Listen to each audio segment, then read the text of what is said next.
This video has more details about the function to blend cross-sections into a 3D surface.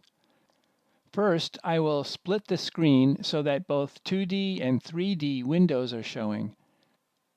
One method of splitting the screen is to click the right mouse button on this screen splitting icon and then picking the option to split horizontally or vertically. However, I will instead press and hold the left mouse button on that icon and then drag it up or down or left and right and let go of the mouse when I have split the screen the way I want it to be. I will now blend these three cross-sectional shapes along the path. As you can see in the 3D window, the path is a three-dimensional polyline. The cross-sections are two-dimensional because it makes no sense to have a 3D cross-section. I created the 3D polyline by drawing a 2D polyline and then setting the ortho mode to Z by pressing the Z key on the keyboard and then dragging the nodes down in the Z axis.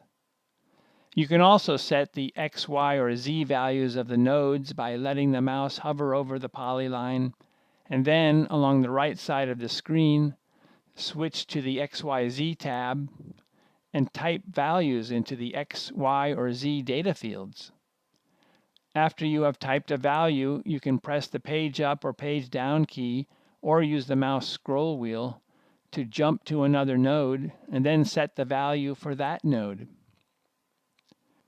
When you are in the 2D window, you can also change the Z value of a node by letting the mouse hover over the node and then pressing the Z key on the keyboard.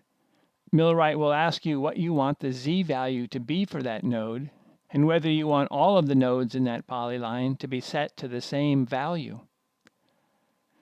In part 1 of this series, I set one of the user-defined buttons to the blend cross-section function, so I will now click that button. As in part 1, I am prompted to select the path, so I will click this 3D polyline. And then I am prompted to select the cross-sections, so I will draw a box around these three polylines. So far, this function is behaving the same as it did in part 1, except that at the top of the screen, there are buttons to cancel and finish the blend function. Even though MillWrite has created the 3D surface by blending the cross-sections, when you split the window, MillWrite assumes that you want to work with this function interactively. You can move the cursor into either window and alter the shape of the cross-sections or the path. It is much easier to alter the shapes in the 2D window, so I will move the cursor to the 2D window and then alter this cross-section. Notice that the 3D surface is changing as I alter that cross-section. Also notice that because the path is a 3D polyline, the resulting surface is traveling along a 3D path. I will now click this pin button to get rid of the sidebar so that I can make the 3D window a bit larger. Now I will alter this other cross-sectional shape.